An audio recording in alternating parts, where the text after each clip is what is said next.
તો વાત હવે વિધાનસભાના બજેટ સત્ર વિશે।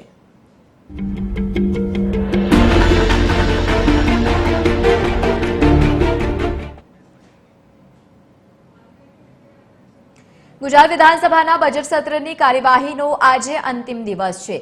ગેસ અને પેટ્રોલની વૈશ્વિક અછત અને તેમજ વધતા જતા ભાવ મુદ્દે તોફાની બનવાની પૂરેપૂરી શક્યતા છે।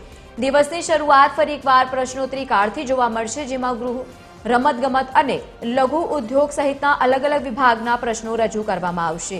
પૂર્વ ધારાસભ્ય સ્વર્ગવાસી ઉદયસિંહ બારિયાના અવસાન બદલ શોકદર્શક ઠરાવ પણ રજૂ કરવામાં આવશે। ધારાસભ્ય મહેશ કસવાલા દ્વારા વૈશ્વિક સ્તરે ઇંધણની ઉપલબ્ધતા અને રાજ્ય સરકારના આગોતરા આયોજન અંગે પણ ચર્ચા હાથ ધરવામાં આવશે। આજે ગૃહમાં કેસનો અહેવાલ રજૂ થવાનો છે અને જેમાં નાણાકીય બાબતોને લઈને પણ ચર્ચા કરવામાં આવશે।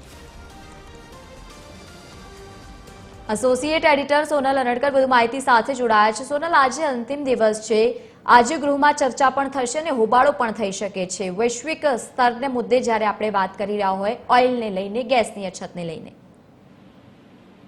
જે વિધાનસભા કાર્યવાહીનો આજે 23મો અને અંતિમ દિવસ છે। મહત્વનું છે કે અંતિમ દિવસે આજે જે કોંગ્રેસ તરફથી ગઈકાલે જ માગણી કરવામાં આવી હતી નિયમ અંતર્ગત તાકીદની જાહેર અગત્યની બાબત સંદર્ભે પેટ્રોલ અને ગેસની જે હાલ પ્રવર્તમાન પરિસ્થિતિ છે તેના સંદર્ભે ગૃહમાં ચર્ચા કરવાની, પરંતુ અધ્યક્ષ તરફથી નિયમ 116 અંતર્ગત આજે જ્યારે નોટિસ દાખલ કરવામાં આવી છે ત્યારે આજે પેટ્રોલ અને ડીઝલની પ્રવર્તમાન અછત સંદર્ભમાં અને સાથે સાથે જ સરકાર તરફથી લેવાયેલા પગલા અંગે જે ચર્ચા છે તે આજે ગૃહમાં કરવામાં આવશે અને એવું માની શકાય કે આ મુદ્દા પર આજે વિપક્ષ જે છે તે સરકારને ઘેરી શકે છે, કેમ કે સરકારે 2 દિવસથી ગઈકાલે પણ યુસીસીમાં વિપક્ષે વોકઆઉટ કર્યો હતો અને સરકારને ઘેરવાનો પ્રયાસ કર્યો હતો। એ જ પ્રમાણે આજે પણ ગૃહના અંતિમ દિવસે પેટ્રોલ અને ગેસના મુદ્દે ગૃહ તોફાની બને તેવી એક સંભાવના જોવામાં આવી રહી છે। સાથે સાથે આજે કેગનો રિપોર્ટ પણ રજૂ થવા જઈ રહ્યો છે, જેમાં પણ જે સરકારની ક્ષતિઓ છે તે બહાર આવશે અને તેના સંદર્ભે પણ કોંગ્રેસ જે છે તે સરકારને ઘેરવાનો પ્રયત્ન કરી શકે છે। સાથે સાથે જ ગુજરાત આતંકવાદ અને સંગઠિત ગુના નિયંત્રણ સુધારા પણ આજે રજૂ થવા જઈ રહ્યું છે, જેમાં પણ જે